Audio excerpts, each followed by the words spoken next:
కేసీఆర్ కుటుంబం తప్ప ఎవరూ బాగుపడవద్దని కేటీఆర్ భావిస్తున్నారని ఎంపీ చామల కిరణ్ కుమార్ రెడ్డి ఆరోపించారు. ఉద్యమ సమయంలో తన కుటుంబ సభ్యులు ఎవరూ రాజకీయాల్లోకి రారని చెప్పిన కేసీఆర్ 1600 మంది బలిదానాలతో వచ్చిన తెలంగాణలో కేసీఆర్ కుటుంబంలోనే 5 ఉద్యోగాలు వచ్చాయని ఎద్దేవా చేశారు. అమెరికా నుంచి వచ్చి కేటీఆర్ ఎమ్మెల్యే కాకుండా హరీష్ రావు మంత్రి అయ్యారని విమర్శలు చేశారు. కానీ రేవంత్ రెడ్డి కుటుంబంలో ఎవరు ఎమ్మెల్యే, ఎంపీ, మంత్రి కాలేదని గుర్తు చేశారు. అందరికీ ఇచ్చినట్లుగానే రేవంత్ రెడ్డి సోదరునికి అప్లికేషన్ పెట్టుకుంటే భూమి కేటాయించారని ఎంపీ చామల కిరణ్ కుమార్ రెడ్డి వివరణ ఇచ్చారు. వచ్చిన తెలంగాణలో ఎవడు బాగుపడ్డాడంటే మీరు 5గురే భయపడరు, మీ ఇంట్లో బాగుపడరు.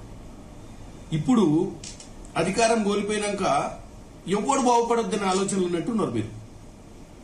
ఎందుకంటే ఇప్పుడు రేవంత్ రెడ్డి గారి సోదరులు 5గురు, వాళ్ళ సోదరులు. మరి వాళ్ళ ఇళ్లలో మీ ఇంట్లో లెక్క మరి ఆయన కూడా ఎందరిని ఎంపీలు, ఎమ్మెల్సీలు, మంత్రి పదవులు ఇచ్చుకోవచ్చు కదా. ఆయన నిజంగానే ఆ కుటుంబాన్ని మీ కుటుంబం లెక్క దండుకొని దాచుకునే అటువంటి ఆలోచన ఉంటే ఆయన కూడా వాళ్ళని చిన్న చిన్న కంపెనీలు పెట్టుకొని భూములు తీసుకొని చిన్న కంపెనీలలో పనిచేసుకోనో లేకపోతే ఒక కంపెనీని ఎస్టాబ్లిష్ చేయాలని కొత్త కంపెనీ పెట్టుకొని కొంచెం తక్కువ పెట్టుబడితో ఒక భూమిని అప్లై చేసుకుంటే ఇంత రాద్ధాంతం చేస్తున్నారు మీరు. అసలు మీకు ఏం సంబంధం అని ఉద్యమంతో వచ్చి మీరు రాష్ట్రాన్ని ఏలి దండుకుర్రు కేటీఆర్. మీ హయాంలో ఎన్నెన్ని భూములు కేటాయించారు, మీ హయాంలో ఏ రేట్లకు భూములు ఇచ్చారో నిన్న శ్రీధర్ బాబు గారు క్లియర్ గా చెప్పిండు కదా. తెలంగాణ ప్రజలు అర్థం చేసుకోవాలి. ఇప్పుడు మీరు కేవలం కేటీఆర్ కి రేవంత్ రెడ్డి మీద కోపము, రేవంత్ రెడ్డి కుటుంబంలో ఎవరు బాగుపడొద్దు, తెలంగాణ సమాజం కూడా వాళ్ళకు ఓట్లైనందుకు వాళ్ళు కూడా అనుభవించాలి, ఎవ్వరికి మంచి జరగొద్దన్న ఆలోచనే ఉంది కేటీఆర్ కి. కేటీఆర్ గారు ఎవ్వరూ ఏమీ చేసుకోవద్దు, మీ కుటుంబం తప్ప ఏ కుటుంబం బాగుపడొద్దు.